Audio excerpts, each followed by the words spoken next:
పశ్చిమ గోదావరి జిల్లాలో RTC bus బీభత్సం సృష్టించింది. డ్రైవర్ స్టీరింగ్ వదిలేయడంతో బస్సు కాలువలోకి దూసుకెళ్లింది. పెంటపాడు మండలం ముదునూరు వద్ద ఈ ప్రమాదం చోటు చేసుకుంది. తాడేపల్లిగూడెం నుంచి భీమవరం వెళ్తుండగా ముదునూరు గ్రామంలోకి రాగానే డ్రైవర్ దుర్గా సాయి స్టీరింగ్ వదిలేశాడు. దీంతో బస్సు కాలువలోకి దూసుకెళ్లింది. బస్సులో సుమారు 25 మంది ప్రయాణిస్తున్నట్టు తెలుస్తుంది. లేడీ కండక్టర్తో పాటు ఓ ప్యాసింజర్కు గాయాలవడంతో వారిని తాడేపల్లిగూడెం ఏరియా ఆసుపత్రికి తరలించారు.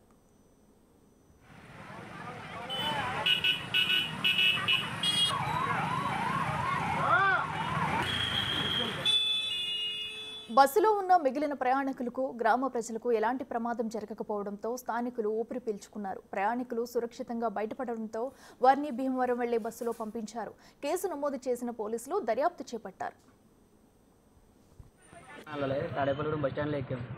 దారిలోకి వచ్చేటప్పటికి డ్రైవర్ అన్న స్టీరింగ్ కంట్రోల్ వదిలేసిందని చెప్పి ఇక్కడ దగ్గర వెళ్ళి ట్రైనింగ్లో పెట్టాడు. పడ్డ తర్వాత మేము గ్లాస్ బదులు కొట్టడం బయటకు వచ్చి కొంతమంది బయటికి తీసుకొచ్చాము. డ్రైవర్ అయితే స్టీరింగ్ వదిలేసిందని అయిపోయిందని చెప్పాను.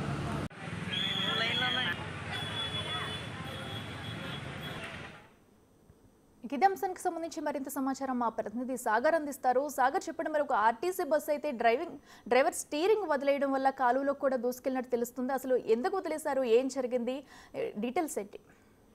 అఖిల, పశ్చిమ గోదావరి జిల్లా తాడేపల్లిగూడెం నుండి భీమవరం వెళ్తున్న ఆర్టీసీ బస్సు ముదునూరు గ్రామం వద్దకు రాగానే ఆర్టీసీ బస్సుకు సంబంధించిన ఆ స్టీరింగ్ లో ఉన్న టెక్నికల్ ప్రాబ్లం వల్ల ఒకసారిగా స్టీరింగ్ మీద డ్రైవర్ పట్టుకోల్పోయారు. దీంతో అదుపు తప్పిన ఆర్టీసీ బస్సు పక్కనే ఉన్నటువంటి పంట కాలువలోకి తీసుకువెళ్ళింది.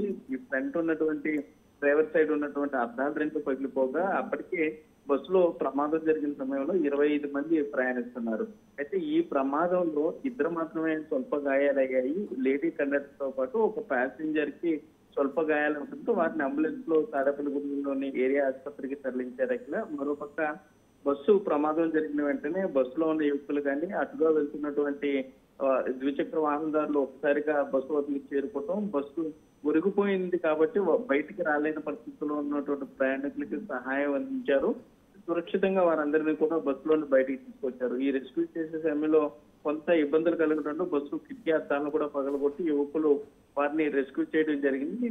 పోలీసులు సమాచారం అందుకుని అక్కడికి చేరుకున్నారు. బస్సు ప్రమాదంపై పూర్తి స్థాయిలో అయితే కేసు నమోదు చేసి దర్యాప్తు చేస్తున్నారు. ఇక్కడ మరోపక్క బస్సుకు సంబంధించి ఎందుకు ఈ స్టీరింగ్ టెక్నికల్ ప్రాబ్లం వచ్చింది అనే దాని మీద ఆర్టీసీ అధికారులు ఇంకా స్పందించలేదు. పూర్తి స్థాయిలో దర్యాప్తు చేసిన తర్వాత మాత్రమే మీడియాతో మాట్లాడుతూ ఉన్నట్టు 25 మంది ప్రయాణిస్తున్నటువంటి బస్సు ఒకసారిగా స్టీరింగ్ టెక్నికల్ ప్రాబ్లం రావడంతో అంత దారుణంగా పక్కకి అదుపు తప్పి వెళ్ళిపోవటం, ఆ సమయంలో కొంత ట్రాఫిక్ తక్కువగా ఉండటంతో పెను ప్రమాదంగా తప్పిందని చెప్పుకోవచ్చు. మరి ఎందుకని ఆ టెక్నికల్ ప్రాబ్లం వచ్చింది, ఆర్టీసీ బస్సుల మెయింటెనెన్స్ విషయంలో ఆర్టీసీ అధికారుల నిర్లక్ష్యం కారణంగానే ఈ విధంగా జరుగుతుందా అనే దాని మీద కూడా పూర్తి స్థాయిలో దర్యాప్తు చేయాలని ప్యాసింజర్లు కూడా డిమాండ్ చేసే పరిస్థితి అయితే ఇక్కడ ఉంది. అక్కడ అయితే సాగర్, బస్సు డ్రైవింగ్ స్టార్ట్ చేసిన తర్వాత స్టీరింగ్ లో టెక్నికల్ ప్రాబ్లం అనేది చెప్తున్నారు. అయితే దీనికంటే ముందు దానికి ముందు వాళ్ళు చెకింగ్ చేసుకోవాల్సిన అవసరం ఎంతైనా ఉంది. సో దీంట్లో అధికారుల నిర్లక్ష్యం కనిపిస్తుంది కాబట్టి అయితే ఇప్పటి వరకు కూడా ఏమన్నా ఆర్టీసీ యాజమాన్యం స్పందించిందా? దీనిపై పోలీసులు ఏమంటున్నారు?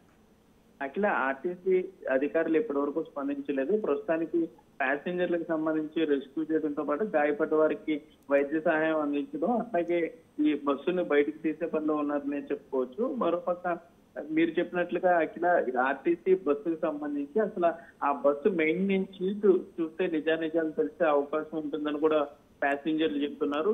మామూలుగా జనరల్గా ఇప్పుడు అది ఎవరు లేని ఆదివారం కూడా కావడం, కొంత రహదారి మీద ప్రయాణికులు కూడా తక్కువగా ఉంటాయి. ఇవన్నీ కూడా కలిసి వచ్చే అంశాలుగా చెప్పుకోవచ్చు. సో ఇప్పటికైనా ఆర్టీసీ అధికారులు స్పందించి బస్సులను ఎప్పటికప్పుడు మెయింటెనెన్స్ చేయాలని కూడా ప్యాసింజర్లు విజ్ఞప్తి చేసే పరిస్థితులు అయితే ఇప్పుడు ఉన్నాయి.